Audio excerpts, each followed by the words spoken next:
का करें कायाकल्प। बहुत पुरानी घटना है। हरिकेश बल नामक एक आध्यात्मिक संत हुए। संत वाराणसी के गंगा तट पर ध्यान मग्न थे। तभी वहां की राजकुमारी अपनी सहेलियों के साथ गंगा किनारे रमण करने आई। उसे पता चला कि वृक्ष के नीचे साधारणतः वह संत चांडाल जाति का है। राजकुमारी को उससे वितृष्णा हुई, घृणा हुई कि चांडाल जाति का व्यक्ति तपस्या करे। उपेक्षा से भरकर उसने संत के मुंह पर थूक दिया। संत की सेवा में यक्ष और किन्नर रहते थे। उन्हें राजकुमारी का ये अपमान से भरा संत का अपमान सहन न हुआ। यक्ष के प्रभाव से राजकुमारी अस्वस्थ रहने लगी। उसे खून की उल्टियां होने लगी। असाध्य रोग से पीड़ित हो गई। नाना प्रकार के इलाज के बाद भी रोग थम न पाया। तब राजा ने घोषणा करवाई कि जो भी राजकुमारी को निरोग कर देगा उसी के साथ राजकुमारी का विवाह होगा। यक्ष ने राजकुमारी के शरीर में प्रकट होकर कहा कि राजकुमारी ने जिस संत के मुंह पर थूका है उसके साथ यदि इसका विवाह करवा दिया जाए तो राजकुमारी स्वस्थ हो जाएगी। पिता और पुत्र राजपुरोहित के साथ संत की सेवा में पहुंचे। राजकुमारी को वरण करने का निर्देश दिया। संत ने स्पष्ट इनकार कर दिया और कहा, मैं तो संत हूँ और इसने मेरा तनिक भी अपमान नहीं किया। जो सम्मान और अपमान के भाव से मुक्त है उसके लिए राजकुमारी के वरण का प्रश्न ही नहीं उठता। जो सम्मान और अपमान के भाव से मुक्त है उसके लिए राजकुमारी के वरण का प्रश्न ही नहीं उठता। मैं यक्ष को अपनी ओर से निवेदन करूंगा कि वो राजकुमारी को क्षमा कर दे। संत की ये अमृतमय वाणी सुनकर राजकुमारी आंसुओं के निर्झर से भीग गई। सोचने लगी, जिस संत को मैंने जाति का चंडाल समझा वो तो स्वभाव से महान अमृत पुरुष सिद्ध हुआ। उसकी आत्मा, इसका हृदय कितना विशाल है कि चरणों में आई राजकुमारी को भी वीतराग भाव से इनकार कर रहा है। तपस्या समाप्त कर संत आहारचर्या के लिए निकला।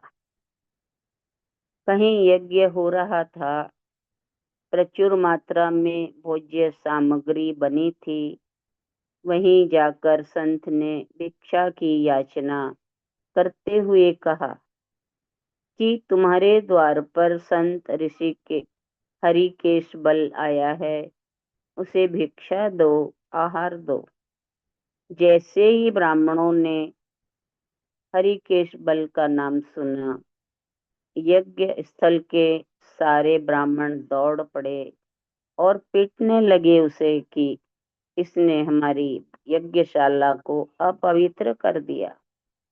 एक चंडल एक चंडाल ने यज्ञ वेदी पर आकर सारे स्थल को कलुषित, अनिर्मल कर दिया। युवा वृद्ध सभी हरिकेश बल को मारने लगे। पीटते पीटते जैसे ही हरि पृथ्वी पर गिरने वाले थे कि यक्ष ने प्रकट होकर उन्हें थाम लिया और वहां उपस्थित सभी लोगों की पिटाई करने लगा। कोई समझ न पाया कि उन्हें कौन मार रहा है। वह तो अदृश्य रूप से ही अपना काम किए जा रहा था। इतने में राजकुमारी, जो यज्ञ की मुख्य अतिथि थी, पहुंची। उसने सारा वृतांत जानकर कहा कि तुमने किस संयत मुनि की अवहेलना की है। अरे, जिनको तुमने चंडाल समझा है, वह इस काया में ज्योतिर्मय दीप है। इनसे क्षमा मांगो और कहो, आप अश्वमेव भोजन स्वीकार करें। हमसे भूल हो गई। जो हुआ वो हमारा अपराध है। अबोध होने के कारण हुआ ये सब। संत तो शांति की मूर्ति थे। उन्होंने कहा, मैंने तो आपको मारा नहीं है, और मैं यक्ष से प्रार्थना करूंगा कि वह मेरे सानिध्य में रहकर मेरे ऊपर होने वाले किसी भी आघात का प्रतिकार न करे। अति आग्रह से संत ने आहार लिया। आहार के पश्चात ब्राह्मणों ने संत से कुछ प्रश्न पूछा। तुम संत हो, मुनि हो, हमें ये बताओ, तुम कहाँ स्नान करते हो? तुम्हारा कौन सा सरोवर है?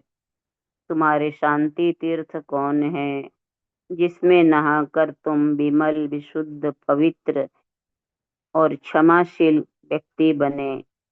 ऋषिकेश बल ने कहा, वह उत्तर आज का सूत्र है। सूत्र में चलें क्या? हम सूत्र में प्रवेश हाँ करें। दीदी, हाँ दीदी, हाँ दीदी। इसके पूर्व यह समझने का प्रयास करें कि राजकुमारी ने समझा कि चांडाल है। हमने सारी मनुष्यता को वर्गों में बांट दिया। ये बड़ी अच्छी बात है। पूरी मानवता विखंडित हुई है। जिस मानवता के मध्य हमें कदम दर कदम फूल खिलाने चाहिए, जिसके मस्तक पर प्रेम का तिलक लगाना चाहिए, उसके स्थान पर हमने हमारी परंपरा ने विभाजन किया, मानव जाति को तोड़ा है। एक व्यक्ति पशुओं को पाल लेगा, उन्हें आश्रय भी देगा, लेकिन मनुष्य को छूने से परहेज रखेगा। जिस परमात्मा के आप स्वयं को अनुयायी मानते हैं, उनकी सभा में तो ब्राह्मण, क्षत्रिय, वैश्य, शूद्र, अनुसूचित सभी जाति के लोग सम्मिलित होते हैं। वो विभेद कर भी कैसे सकता है, जिसकी सभा में सत्संग श्रवण के लिए जानवर तक आ सकते हैं।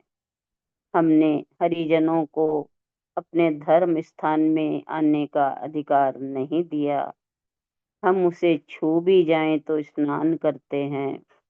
तब आप उस माता को क्या कहेंगे जो बच्चों का मल मूत्र साफ करती है, झाड़ू बर्तन करती है? तब क्या वह स्पर्श नहीं जाएगी, छूने लायक नहीं, छूने लायक बन जाएगी?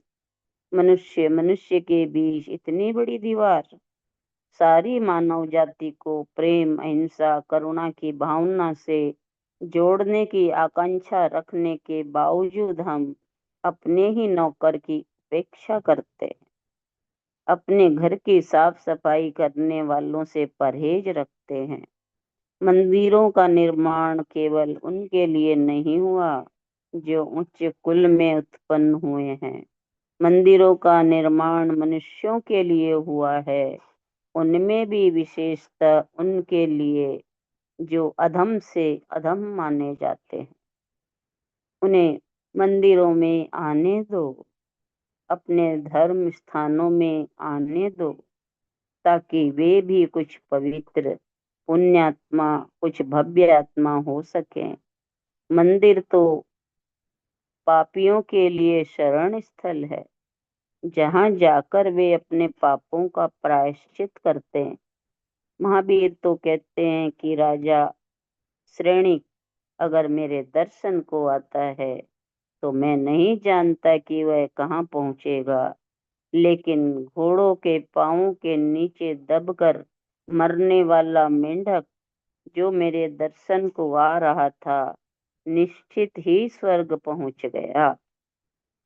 संत के दरबार में तो मेंढक को भी आने की इजाजत है, और हम एक इंसान को धर्म द्वारे में प्रवेश करने से रोकना चाहते हैं। कितनी बड़ी हमारी भूल है। इतना ही है।